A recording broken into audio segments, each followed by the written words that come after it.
Welcome to big TV.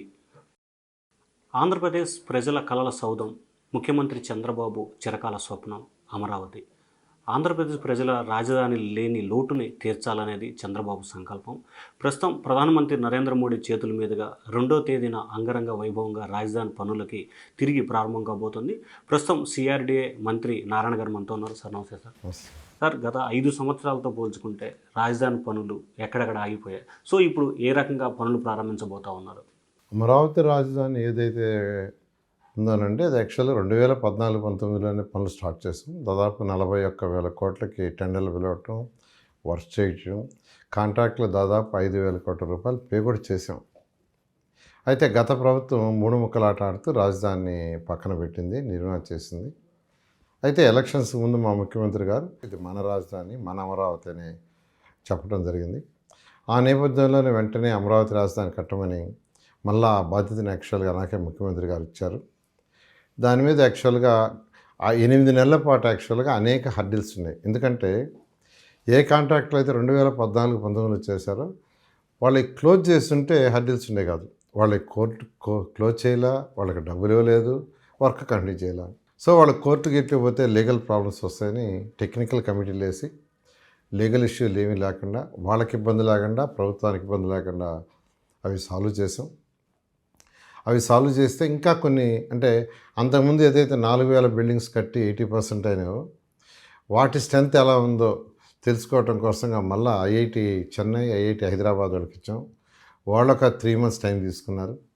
అంతేకాకుండా reverse tendering అని, judicial review అని రకరకాల గత ప్రభుత్వం తెచ్చింది. వాటినన్నింటినీ యాక్చువల్గా రివైజ్ చేయడం కోసంగా మళ్ళీ అసెంబ్లీలో పెట్టాల్సి వచ్చింది. దానికోసం వెయిట్ చేయాల్సి, వీటన్నిటి కూడా ఒక 8 నెలలు ఆల్మోస్ట్ టైం వేస్ట్ అయింది. వేస్ట్ అంటే ఇంక తప్పదు, ఎందుకంటే మళ్ళీ లీగల్ ఇష్యూస్ అవి రాకుండా చూసుకోవాలి. అది అయిన వెంటనే యాక్చువల్గా టెండర్లు పిలిచాం. సిఆర్డీ అథారిటీ 64,000 కోట్లకి టెండర్ పిలిచేటట్టుగా యాక్చువల్గా అనుమతి ఇచ్చింది. దానికి గాను 43,000 కోట్లకి టెండర్ పిలిచి వాళ్ళకి L1 కూడా ఇచ్చేసాం. ఇంకా కూడా ఇవాళ రేపు కూడా కొన్ని L1లు ఇస్తున్నారు. అయితే ఏదైతే టెండర్లు పిలిచామో వాటిని పునఃప్రారంభం అంటే 2014-19లో స్టార్ట్ చేసాం. భారత ప్రధాని స్టార్ట్ చేశారు ఆయన చేతుల మీదే. అయితే గత ప్రభుత్వం ఆడిన నాటకాల వల్ల, 3 ముక్కల ఆట వల్ల నిర్వీర్యం అయిపోయింది. మళ్ళా పునఃప్రారంభిస్తున్నాం కాబట్టి అదే ప్రధాని చేతి మీద పునఃప్రారంభించాలని ముఖ్యమంత్రి అనుకోవటం, వారిని అడగటం, వారు యాక్సెప్ట్ చేయడం జరిగింది. 2వ తేదీ మధ్యాహ్నం 3:25 యాక్చువల్గా వారు వస్తున్నారు. వారి చేతుల మీద ఈ వర్క్స్ అన్ని పునఃప్రారంభం చేయడం జరుగుతుంది. సార్, గతంలో ప్రధానమంత్రి వచ్చినప్పుడు ఒక చెంబుడు నీళ్లు, గుక్కెడు మట్టి ఇచ్చిపోయారు. అమరావతికి ఏ రకమైన సహాయ సహకారాలు అందించలేదు. కానీ ఇప్పుడు ఏం చేస్తాడు, నిజంగా చేస్తారా చేయరా అని చెప్పి రాష్ట్ర ప్రజలకు ఒక రకమైన అనుమానం ఉంది కదా సార్. అంటే అప్పుడు కూడా యాక్చువల్గా వాళ్ళు 2,500 crores ఇస్తామని ఇవ్వటం జరిగిందండి. ఒక మంచి కార్యక్రమం జరిగేటప్పుడు మట్టి నీళ్ళు అనేది అది ఒక సెంటిమెంట్. ఆ సెంటిమెంట్ ఇచ్చారు, తప్పేం లేదు. ఎందుకంటే మన రాష్ట్రంలోనే కాదు, ఆయన యూనిటీ ఆఫ్ స్టాచ్యూ ఏదైతే పటేల్ విగ్రహం కట్టారో ఆ పటేల్ విగ్రహానికి భారతదేశంలో అన్ని రాష్ట్రాల నుంచి స్టీల్ తెప్పించారు. అంటే వాళ్ళ ఇళ్ళలో వాడిన స్టీల్ని మొన్న పోయి చూసిచ్చాను. ఆ స్టీల్ని యాక్చువల్గా తెప్పించి, అంటే పారలు కావచ్చు, ఇలాంటి గడపారలు కావచ్చు, అవన్నీ ఐటమ్స్ నేను చూశాను.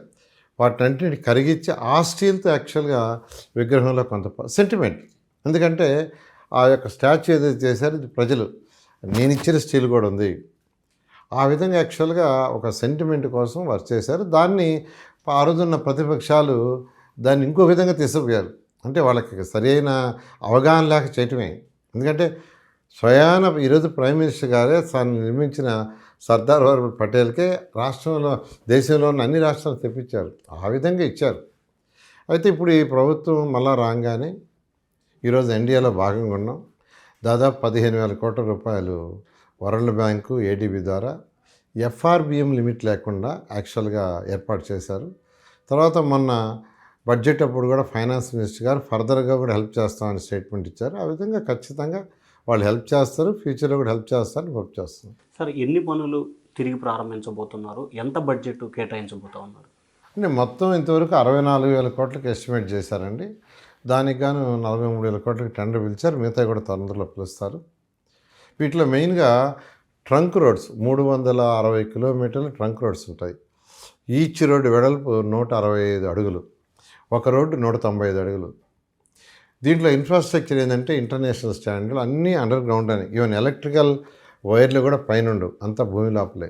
టెలిఫోన్ లైన్స్ కూడా పైన ఉండవు, అన్నీ కూడా భూమి లోపలే. ఇలా ఒక ఇంటర్నేషనల్ స్టాండర్డ్లో దీన్ని నిర్మిస్తున్నారు. ప్రతి రోడ్డు పక్కన సైకిల్ పాత్, ఫుట్ పాత్ రెండు ఉంటాయి.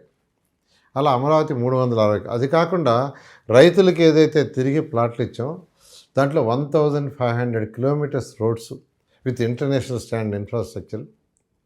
ఇది ఇన్ఫ్రాస్ట్రక్చర్. ఇది కాకుండా ఫ్లడ్కి ఎటువంటి ప్రాబ్లం రాకుండా ఉండడానికి కొండవీటి వాగు, పాలవాగు, తర్వాత గ్రావిటీ కెనాల్, 3 కెనాల్స్. అదేవిధంగా ఒక రిజర్వాయర్స్ ఇస్తున్నాం. దీనికి కూడా నెదర్లాండ్ కన్సల్టెంట్కి ఇచ్చాం. వాళ్ళకి ఎందుకు ఇచ్చారు అడగచ్చు. సీ మట్టానికంటే నెదర్లాండ్స్ సిటీ డౌన్లో ఉంటుంది. They are experts in water flood మేనేజ్మెంట్లో. అందువల్ల వాళ్ళకి ఇవ్వటం జరిగింది. వాళ్ళు చక్కగా దాన్ని డిజైన్ చేసి ఇచ్చారు.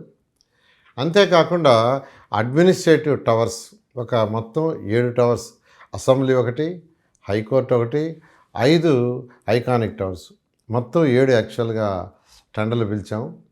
ఇవి కాకుండా 4000 మంది అధికారులకి, మినిస్టర్లకి బిల్డింగ్స్, అపార్ట్మెంట్స్ అప్పుడే స్టార్ట్ చేసాం. వాటిని రీటెండర్ పిలిచాం.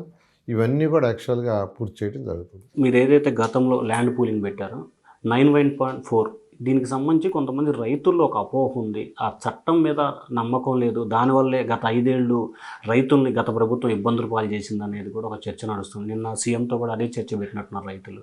నేను యాక్చువల్గా గత ప్రభుత్వం అనేక ఇబ్బందులు పెట్టి మాత్రం వాస్తవేనండి. రైతులు ఇబ్బంది పడ్డారు, అనేక మంది నాయకులు ఇబ్బంది పడ్డారు.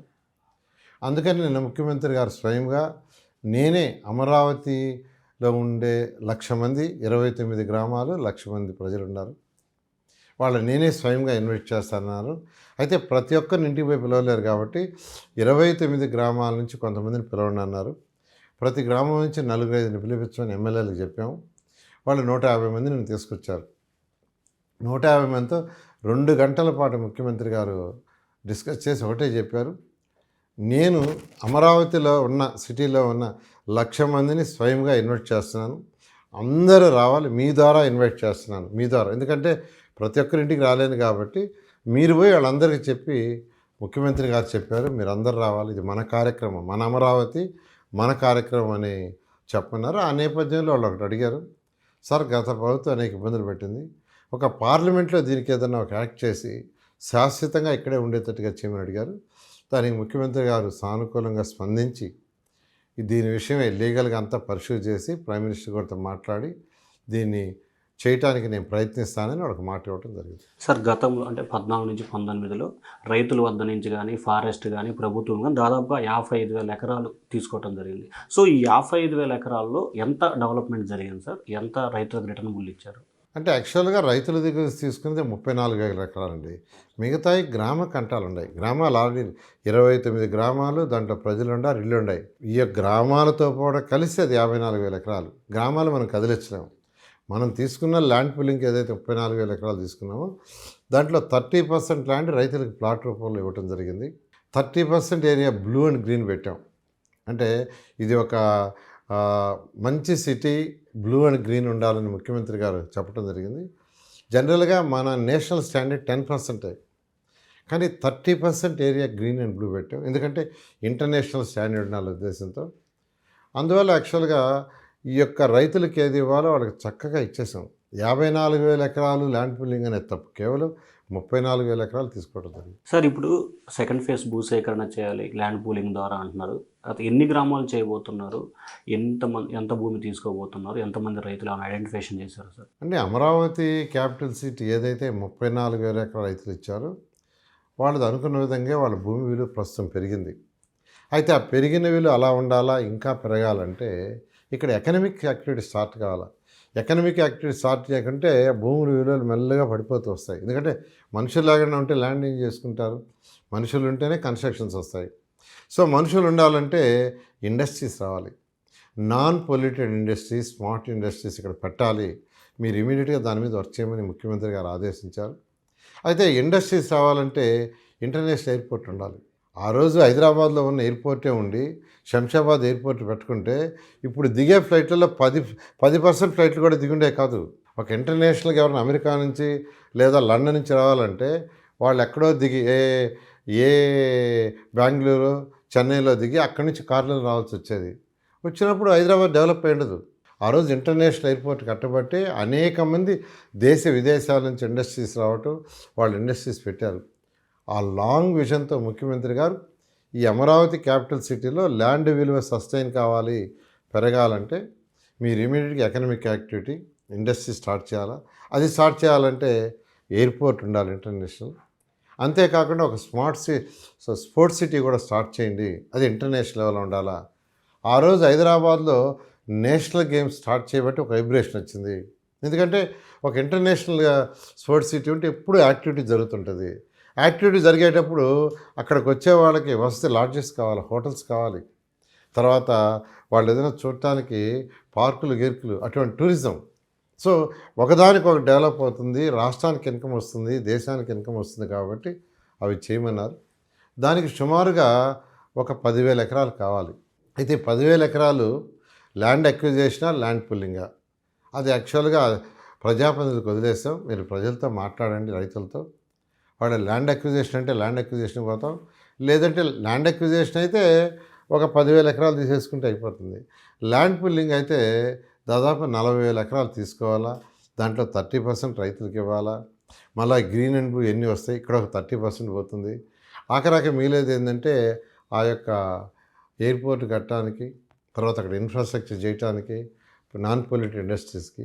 అది ఎమ్మెల్యేలకు చెప్పాము, అధికారులకు చెప్పాం, వాళ్ళు గ్రామ సభలు జరుపుతున్నారు. గ్రామ సభల్లో ప్రజలు కోరుకుంటే దాని ప్రకారం ముందుకు పోవటం. సార్, గతంలో ఈ గ్రామ కంటాల విభేదాలు చాలా ఉన్నాయి, వాటిని పరిష్కరించారు సార్? ఇంకా 1-2 చోట్ల కూడా ఉన్నట్టున్నాయి. గ్రామ కంటాలు యాక్చువల్గా ఆల్మోస్ట్ 99% సాల్వ్ చేసామండి. అక్కడక్కడ 1% వాళ్ళు అడుగుతున్నారు. రిప్రజెంటేషన్ ఇవ్వండి, అన్ని స్టడీ చేస్తామని చెప్పడం జరిగింది. సార్, గతంలో రాజధానికి 3 మండలాల పరిధిలో 29 గ్రామాలను ఎంపిక చేశారు. ముఖ్యంగా తాడేపల్లి, మంగళగిరి మండలాలకు సంబంధించి కొన్ని గ్రామాల్లో, అంటే మెజార్టీ మీరు ఎంపిక చేసుకున్న గ్రామాల్లో పూర్తి స్థాయిలో ల్యాండ్ పూలింగ్ అవ్వలేదు సార్. వాటి కోసం ఎటువంటి చర్యలు తీసుకోబోతా ఉన్నారు? యాక్చువల్గా ల్యాండ్ పూలింగ్కి ఈ మధ్య యాక్చువల్గా ఈ ప్రభుత్వం వచ్చిన తర్వాత దాదాపు 500-600 ఎకరాలు ఇచ్చారండి. యాక్చువల్గా ఎవరైతే అంతకుముందు లేదో 500 ఇప్పుడు కూడా రోజు ఇస్తూ ఉండారు. యాక్చువల్గాను వీలైనంత వరకు రైతులను ఇబ్బంది పెట్టకూడదు, వాళ్ళకి నష్టం జరగకూడదని ల్యాండ్ పూలింగ్లో తీసుకోవాలని చెప్తున్నాం. ఇంకా వాళ్ళకి కాదు గీదు అంటే ఇప్పుడు ల్యాండ్ అక్విజిషన్ పోయి ఆ ల్యాండ్ తీసుకోవడం. ఎందుకంటే ఒక రాజధాని కట్టేటప్పుడు, ఇన్ఫ్రాస్ట్రక్చర్ చేసేటప్పుడు ఖచ్చితంగా ల్యాండ్ అక్విజిషన్ ఆ ల్యాండ్ పూలింగ్ పోవాలి. కాబట్టి వీలైనంత వరకు ల్యాండ్ పూలింగ్కి ఇవ్వమని రైతు సోదరులు నేను కూడా రిక్వెస్ట్ చేస్తున్నా. ఇంకా కాన్వర్ట్ అయినప్పుడు ఖచ్చితంగా ల్యాండ్ అక్విజిషన్ పోవాల్సి వస్తుంది. సార్, గతంలో తాజాగా కూడా వైసీపీ ప్రభుత్వం రాజధాని పేరుతో కూటమి సర్కార్ అవినీతికి పాల్పడుతుంది, అంచనాల్ని భారీ స్థాయిలో పెంచి రాష్ట్ర అభివృద్ధి చెందట్లేదు, టీడీపీ నేతలు అభివృద్ధి చెందుతున్నారు అంటున్నారు సార్. అంటే యాక్చువల్గా ఏదైతే ఇప్పుడు టెండర్లు పిలిచామో వాళ్ళు తెలుసుకోవాలా, ఇవన్నీ పిలిచింది unit rate, item wise rate అంటారు. ఈపీసీ కాంట్రాక్ట్ కాదు. ఐటమ్ రేట్ని ఎవరు ఫిక్స్ చేస్తారు? సిఆర్డీ ఫిక్స్ చేయదు, మున్సిపల్ ఫిక్స్ చేయదు. 23 మంది సీఈలు కూర్చొని ఎవ్రీ ఇయర్ సిమెంట్ రేట్ ఎంత, యూనిట్ రేట్, అదేవిధంగా స్టీల్ రేట్ ఎంత, అట్లా ప్రతి ఐటెంకి వాళ్ళు ఫిక్స్ చేసి లిస్ట్ ఇస్తారు. ఆ లిస్టుని అన్ని డిపార్ట్మెంట్ ఫాలో కావాల్సిందే. పంచాయతీ కావచ్చు, మున్సిపాలిటీ కావచ్చు, ఇంకా ఎలక్ట్రిసిటీ కావచ్చు, ఆ రేట్లు ఫాలో అవుతాయి. ఈరోజు ఇచ్చిన టెండర్లన్నీ ఆ రేటు ప్రకారం ఇచ్చాం. వాళ్ళు ఎవరైతే మాట్లాడుతున్నారో వాళ్ళు తెలుసుకోవాల్సింది ఏంటంటే ఈరోజు రేట్లు ఎంత పెరిగినాయి, 20 నుంచి 30% పెరిగినాయి. యావరేజ్ తీసుకుంటే 28% పెరిగినాయి. అది యూనిట్ రేటే, ఐటమ్ రేటే. అది వాళ్ళు తెలుసుకుని డీటెయిల్గా తెలుసుకుంటే ఉండదు. ఒక సాక్షి పత్రిక ఉందని వాళ్ళు ఏం రాయాలంటే దాన్ని రాస్తే ప్రజలు అంత నమ్మే స్థితిలో లేరు. అంటే గతంలో మీ మీద కూడా, చంద్రబాబు గారి మీద, లోకేష్ గారు మీ మీద కూడా కొన్ని కేసులు వేశారు, దాన్ని మీరు కూడా కోర్టులో ఫేస్ చేశారు కదా. అంటే అమరావతి రాజధానిని పక్కన పెట్టడం కోసంగా అవినీతి యొక్క బురద చల్లి వాళ్ళు యాక్చువల్గా కేసులు అంటూ ప్రొలాంగ్ చేశారు. ఒక కేసు తర్వాత ఒక కేసు, ఒక ప్లాన్డ్గా ప్రజల్లో ఏంటంటే ఇన్ని కేసులు ఉన్నాయి కాబట్టి మేము దీన్ని చేయటం లేదని చెప్పడానికి రకరకాల పై ఎత్తులు వేస్తూ చేశారు. అయితే న్యాయస్థానం మీద మాకు నమ్మకాలు ఉన్నాయి. న్యాయస్థానాలను అప్రోచ్ చేయము, న్యాయస్థానాలు మాకు న్యాయం చేశాయి. సార్ వరల్డ్ బ్యాంకుకి అలాగే ఏదైతే రాజధానికి నిధులు ఇవ్వడానికి ముందుకు వచ్చాయి అంటే లోన్స్ ఇవ్వడానికి వాళ్ళకి ఇవ్వద్దని చెప్పి లెటర్లు పెట్టారు, ఆపునే ప్రయత్నం చేశారన్న నిజమేనా సార్ ఇది? వాళ్ళు చేయాల్సినవన్నీ చేశారండి యాక్చువల్గాను. గవర్నమెంట్ ఆఫ్ ఇండియా కూడా రాశారు అప్పుడు యాక్చువల్గా మీరు ఇవ్వద్దని. ఈ విధంగా వాళ్ళు అంటే అమరావతి రాజధాని వస్తే ఒక ఇంటర్నేషనల్ లెవెల్లో టాప్ 5 రాజధానిలో వస్తే ఆ పేరు ఎక్కడ చంద్రబాబు నాయుడుకి వస్తుందా, తెలుగుదేశంకి వస్తుందా, అది రానీకూడదనే ఉద్దేశంతో మా మీద కోపంతో ప్రజలకు అన్యాయం చేశారు. ఇది ప్రజా రాజధాని, మన రాజధాని, దాన్ని అన్యాయం చేశారు. దానివల్ల ఈ రాష్ట్రం ఎంతో నష్టపోయింది. ఆ నష్టాన్ని పూడ్చాలని మా ముఖ్యమంత్రి గారు ఈరోజు వేగవంతంగా 3 సంవత్సరాల్లో పూర్తి చేయమని ఆదేశించారు. దాని ప్రకారం చేయడం జరుగుతుంది. సార్ దాదాపు ఇందాక మీరే చెప్పారు 80% పైగా పూర్తయిన భవనాలు ఉన్నాయి. సో వాటన్నిటిని ఎప్పుడు పూర్తి చేసి అందజేయబోతున్నారు సార్ ఎమ్మెల్యేలకు? ఏదైతే 4000 అపార్ట్మెంట్స్ ఉంటే అవన్నీ కూడా 1.5 ఇయర్లో పూర్తవుతాయండి. ఆ విధంగా పక్కా ప్లాన్ చేసాం. 1.5 ఇయర్లో అవన్నీ వాళ్ళకి ఇచ్చేయడం జరుగుతుంది. ఏదైతే ట్రంక్ రోడ్స్ ఉన్నాయో 350 కిలోమీటర్లు అవి 2 సంవత్సరాలు పూర్తి చేయడం జరుగుతుంది. ఏదైతే లేఅవుట్స్లో రోడ్డు ఉన్నాయి రైతులకు ఇచ్చిన ప్లాట్లో అవి 2.5 ఇయర్స్లో పూర్తి చేయడం జరుగుతుంది. ఏదైతే ఐకానిక్ టవర్స్ 7 ఉన్నాయో టవర్స్ కావచ్చు, అసెంబ్లీ కావచ్చు, హైకోర్టు కావచ్చు, అది 3 సంవత్సరాల్లో పూర్తి చేసేందుకు ఒక పక్కా ప్రణాళికతో ముందుకు పోతుంది. సార్ ఏంది 1,00,000 కోట్లతో ప్రధానమంత్రి నరేంద్ర మోడీతో తిరిగి పనులు ప్రారంభం అంటున్నారు. ఏమేంటి సార్ 1,00,000 కోట్లు? అంటే యాక్చువల్గా సిఆర్డీఏ రీజన్లో ఉన్న అన్ని వర్క్స్ యాక్చువల్గా అనుకున్నాం. అయితే మళ్ళీ ఇప్పుడు అనుకున్నది ఏంటంటే అమరావతి క్యాపిటల్ సిటీ కోసం వస్తున్నాయి కాబట్టి సిఆర్డీ ఏదైతే దీనికి సంబంధించి టెండర్లు ఇచ్చిందో దాని వరకే రేపు అంటే ఇక్కడ ఒక పేరు పెట్టాం ఏదంటే పునఃప్రారంభం అని. పునఃప్రారంభం సిఆర్డీ రీజన్ మొత్తం తీసుకుంటే అవి స్టార్టింగ్ అవుతుంది. సో ఈ పునఃప్రారంభం అనే యొక్క కాన్సెప్ట్ మీద పోవాలంటే ఏదైతే సిఆర్డీ ఇప్పుడు రీటెండర్ ఇచ్చిందో వాటి వరకే రేపు ప్రారంభించే విధంగా ఏర్పాటు చేయాలి. సార్ మెజారిటీ రైతుల్లో ఒక అభిప్రాయం ఉంది, 2029లో కూటమి సర్కారు అధికారంలోకి వస్తే ఓకే, రాకపోతే మా పరిస్థితి ఏంటి, మళ్ళీ రాజధాని కొనసాగకపోతే మేము భూములు ఇచ్చి నష్టపోయాం కదా, మాకు భవిష్యత్తు ఏంటి, గ్యారంటీ అనేది ఒక 100% కూటమి వస్తుంది. అందులో ఎటువంటి ఇది లేదు. రాబోయే 3 సంవత్సరాలనే అమరావతిని పూర్తిగా పర్ఫెక్ట్గా చేసి ఒక మంచి ఎకనామిక్ సిటీ గ్రోత్ ఇంజిన్గా దీన్ని తయారు చేయడం జరుగుతుంది. ఇక్కడ వచ్చే ఆదాయం వల్ల రాష్ట్రంలో అన్ని జిల్లాలకు ఉపయోగపడుతుంది. ఇప్పుడు హైదరాబాద్ తీసుకుంటే తెలంగాణకు వచ్చే ఆదాయంలో 75% హైదరాబాద్లో వస్తుంది. దాన్ని మిగతా జిల్లాలకు యాక్చువల్గా డిస్ట్రిబ్యూట్ చేస్తున్నారు. ముఖ్యమంత్రి గారి ఉద్దేశం కూడా అదే. ఇక్కడ ఎకనామిక్ గ్రోత్ వస్తే దానివల్ల వచ్చే ఆదాయం వల్ల 26 జిల్లాలుకి మనం స్పెండ్ చేయొచ్చు, అక్కడ కూడా డెవలప్ చేయొచ్చు. ఒక పక్కా ప్రణాళికతో 26 జిల్లాలు ముఖ్యమంత్రి ముందుగా వెళ్తారు. సార్ భవిష్యత్తులో సిఆర్డీ మొత్తాన్ని రాజధాని పడి చేసే అవకాశం ఉంది అంటే ఇప్పుడు దాదాపుగా కొన్ని నియోజకవర్గ కృష్ణా జిల్లా ఇటు నరసరావుపేట ఇటు తెనాలి వరకు సిఆర్డీ రీజన్ ఉంది కాబట్టి సో భవిష్యత్తులో సిఆర్డీ మొత్తాన్ని కూడా రాజధాని చేసే ఆలోచన ఉంది అంటే అలా ఉండదండి. ఇది అథారిటీ యాక్చువల్గా. ఇప్పుడు విశాఖపట్నం మీరు తీసుకుంటే విశాఖపట్నంలో అథారిటీ ఉంది, కానీ దాంట్లో యాక్చువల్గా ఏంటంటే ఒక మున్సిపల్ కార్పొరేషన్ ఉంది. అట్లా ఏంటంటే మెట్రోపాలిటన్ సిటీ అంటే మొదటే ముఖ్యమంత్రి గారు చెప్పారు, విజయవాడ కావచ్చు, తాడేపల్లి కావచ్చు, మంగళగిరి కావచ్చు, గుంటూరు కావచ్చు, అమరావతి కావచ్చు, ఇవన్నీ కలిసి ఫ్యూచర్లో ఒక 1 crore పాపులేషన్ ఉండే మెగా, అది ఓవర్ నైట్ కాదు, it takes time for 30 years or 40 years or 25 years. So ఒక మెగా సిటీ చేయటం జరుగుతుంది, ఒక మెట్రోపాలిటన్ సిటీ చేయడం జరుగుతుంది. సార్ బాబు గారు చెప్తున్న 2047లో అమరావతిలో ఏ ప్రణాళికలు ఉండబోతా ఉన్నాయి అంటే 2047లో యాక్చువల్ ఏదైతే ముఖ్యమంత్రి గారు ఇచ్చారో 10 ప్రిన్సిపల్స్ అవన్నీ 100% ఇంప్లిమెంట్ చేయడం జరుగుతుంది. ఫైనల్గా రాజధానికి సంబంధించి ముఖ్యంగా శాశ్వత రాజధాని చేసే ప్రపోజల్కి సంబంధించి అంటే పార్లమెంట్లో చట్టం చేసి గజెట్ చేయడానికి ప్రధానమంత్రితో ఏమైనా చెప్పించే అవకాశం ఉందా? ఖచ్చితంగానండి. ముఖ్యమంత్రి గారు నిన్న రైతు సోదరులందరికీ చెప్పారు. దాని మీద ఏ డిపార్ట్మెంట్లో ఎవరెవరితో మాట్లాడాలో ప్రైమ్ మినిస్టర్ అందరితో నేను మాట్లాడతాను, దాన్ని వీలైనంత పాజిటివ్గా చేస్తాను, చాలా క్లారిటీగా నేను చెప్పడం జరిగింది. రాజధాని ఎప్పట్లో పూర్తవుతుందంటారు? శాశ్వతమైన భవనాలు ఎప్పుడు ప్రారంభోత్సవం చేయబోతారు? 360 కిలోమీటర్ ట్రంక్ రోడ్స్ కానీ, 1500 లేఅవుట్స్ కానీ, రివర్ ఫ్రంట్ కానీ, కొండవీటివాగు, పాలవాగు, గ్రావిటీ కెనాల్ కానీ, పంపింగ్ స్టేషన్స్ 22,500 క్యూసెక్ల పంపింగ్ స్టేషన్స్ కానీ, 7 ఐకానిక్ భవన్స్, అందులో 5 ఐకానిక్ టవర్స్, ఒక అసెంబ్లీ, హైకోర్టు ఖచ్చితంగా రాబోయే 3 సంవత్సరాలు కంప్లీట్ చేసి రాష్ట్ర ప్రజలకి అంకితం చేయడం జరుగుతుంది. సో మొత్తం ఇది రానున్న 3 సంవత్సరాల కాలంలోనే రాజధానిని పూర్తి చేసి రాష్ట్ర ప్రజలకు అందజేస్తామని చెప్పి మంత్రి నారాయణ చెప్తున్నారు. అలాగే ఏదైతే రాజధానికి సంబంధించి వైసీపీ చేస్తున్న కుట్రలు కేవలం అమరావతిని అడ్డుకునే ప్రయత్నం తప్ప ఇంకోటి కాదని చెప్పి కూడా మంత్రి నారాయణ చెప్తున్నారు. For more videos like this, subscribe Big TV channel.